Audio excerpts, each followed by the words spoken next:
Alright, so now that I've finished Ocarina of Time for third time, it's my third time beating it, and I've done 100%. I feel I know the game pretty well. I feel I know the dungeons pretty well.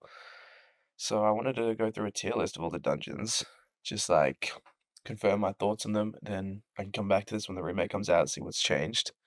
But yeah, we're just gonna go through chronological order, the order you beat them in normally. So starting with the Deku Tree, and inside the Deku Tree, I think it's a pretty good starter dungeon. I think it's great as a starter dungeon. But it's not especially one of my favorites. I think it's probably low B, high C tier. I think we'll chuck it in high C for now, and but it can definitely move up later. Okay, and then next is Dodongo's Cabin, and I actually like Dodongo's Cabin a little bit more. I think it's I think it's kind of better. Like if you had to one dungeon just to start playing Zelda and understand how the dungeons are, I think Dodongo's Cabin is one of those best dungeons. Like it's not super interesting, but it's just simple and it's just very Zelda. But yeah, I do think that's a low B tier. I think it's slightly better than inside the Deku Tree. Then inside Jabba Jabba's belly.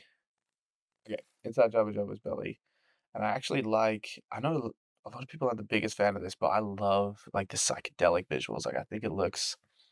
I don't know. I think it looks really cool. I think it's pretty confusing for a child dungeon. I think it's quite interesting. Like, I don't mind the Rudo mechanic carrying around. I think it's fine. I think it adds quite a bit at this point in the game. So I'm gonna put it above the Doggo's Cavern, actually.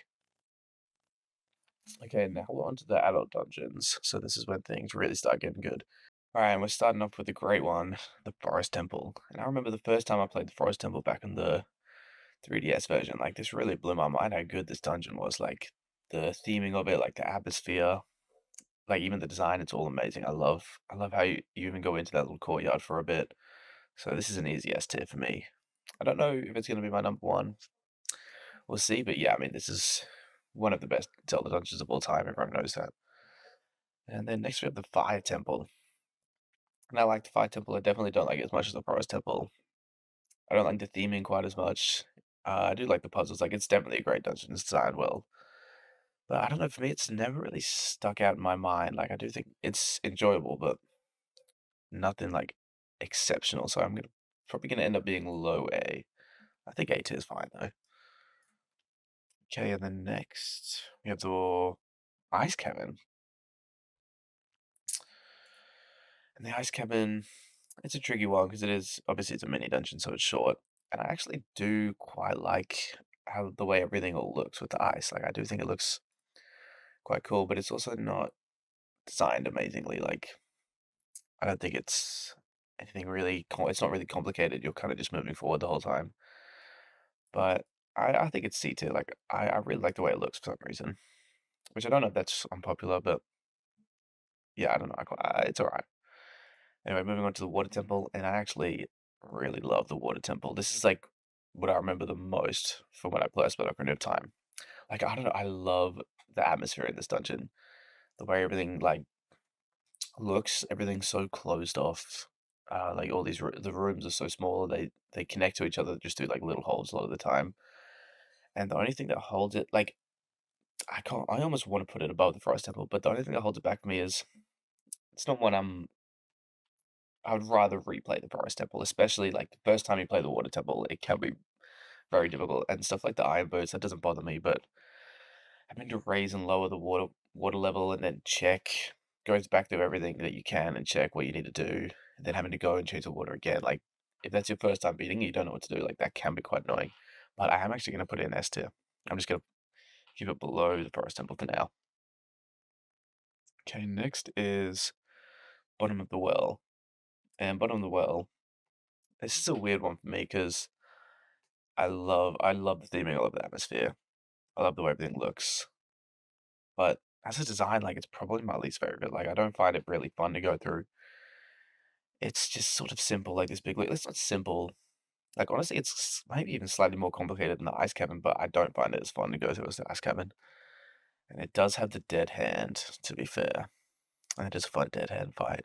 Like I kinda want to put it in D tier, but honestly, just because that dead hand fight, I'm gonna put it in C tier. I am actually gonna put it below the ice cabin, which is weird. I don't know, maybe it should go above. I'm gonna leave it there.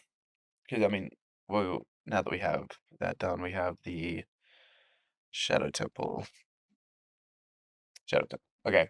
And I adore the Shadow Temple. Like the Shadow Temple has probably my favorite theming out of any dungeon in Zelda. Like I love the atmosphere. I love how creepy it all is. I love when you first enter and they have all those things on the wall, like teaching, talking to you about how it was torture chamber and stuff. I love just the way this whole thing looks, and I think it's designed pretty well. It's not the most complicated or like doesn't have the most interesting puzzles, but I really like how it's designed, and it's definitely gonna go above the water temple.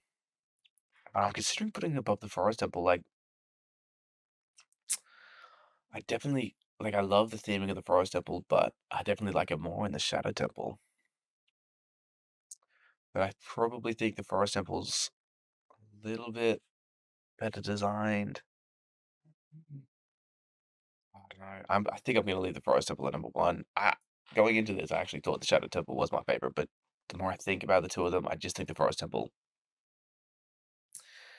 It's just a little the design of it, like the actual dungeon, like aspect is a little bit more interesting. But yeah, I mean the theming of the shadow temple, I adore. I think it's amazing. Okay, and next is the spirit temple. And the spirit temple, I don't know why the spirit temple's never really stood out to me, but I think the idea of going into a dungeon, doing half of it as a child, and then coming back as an adult, like, I think that's a great idea. And I think they executed that pretty well. But yeah, the theming isn't particularly anything special to me, but I still think it's probably more interesting than the fire temple. So I will put it above the fire temple. It's a good dungeon. It's fairly difficult, which is good, especially it's considering it's the last like proper dungeon. Okay, and now the Gerudo training grounds. And like the Gerudo training grounds, I mean, thematically, like it's really nothing interesting at all. But I do like that it's pretty challenging. Like it's a lot of I love the combat in these the N64 Zelda games. I love the way Z targeting works, love how it all feels. So it's good that it's a lot of combat, but I kind of think I have to put a D tier. Just it's really nothing memorable. There's no interesting theming. Like the ice arrows, a shit item. Like there's really no need to get the ice arrows. I'm fine with D tier, but it's still fun. Like I love the combat. I love it's pretty like hard enough fights. Like they're nothing crazy. I actually would like to be a bit more difficult, but yeah, it's okay. And then Ganon's castle. And Ganon's castle, another one that like the going into the like the way you go into the dungeon, how the castle looks inside, the castle looks amazing. But it's not like a confusing dungeon. Like it's not a classic Zelda dungeon, which slightly brings it down. But it's difficult to be honest. Like the puzzles it does make you do puzzles. Like the the rooms you go through, all the different sections are pretty difficult. And like I think I almost want to put it in S tier. Kind of I think I'll put it very high A. I don't know, it definitely could go S tier, but I don't wanna just fill up the S tier. I think it would if it was a little bit more dungeon-like, it would definitely go S tier. But yeah, it's as close as you can get, very high A tier. And yeah, that's all of them. Is there anything I wanna move around? These 2 are very close. Yeah, honestly, I wasn't expecting to keep the Forest Temple as my favorite, but yeah, I think it is. Forest Temple's really special. Yeah, I'm gonna stand by this. I think this is a pretty good list. So yeah, I mean, I'm really looking forward to seeing what they do with all these in the remake. Obviously, the ones higher, like honestly, I kind of want to keep them all pretty similar. I would like them to actually expand upon the greater training grounds quite a bit, and probably all these three mini dungeons here at the bottom. I think they could do a little bit more with. Like, I would like to see more done with Bottom of the Well. The problem with Bottom of the Well is the best part about it is the theming and the atmosphere, and then right after you do the Shadow Temple, which I think does all that, but just better. So it really overshadows the Bottom of the Well, which doesn't have a super interesting design to me.